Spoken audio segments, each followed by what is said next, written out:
Here's the FA-60T after a little run that I just did with the valves reseated and lapped in very tightly.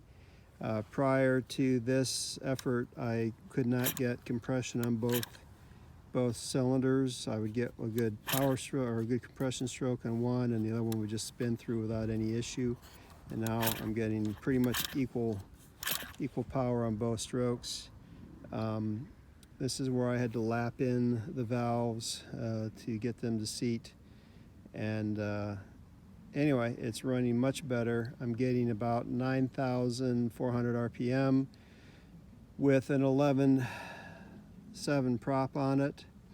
I had a 12.6 prior to doing all this stuff, which I wasn't able to get as high RPM. I'd be able to get about 7,400, 7,600, nothing superior. So I may try the 12.6 after I've done this little work to see if it changed anything. But anyway, this is the Saito FA-60T after a full rebuild. All new bearings, all new other parts, new valve springs so that they weren't worn out and overheated.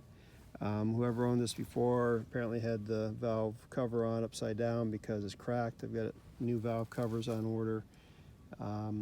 Cleaned it, completely cleaned it, put it in carburetor cleaner, let the whole thing soak, disassembled. It took the shine off, unfortunately. It took all that nice shine off. I don't know what they used to make it real nice and shiny. It even took the decals off here. These are brass or copper decals that I glued back on with epoxy. But anyway, there it is, running really nice. I need to figure out what plane to put it in.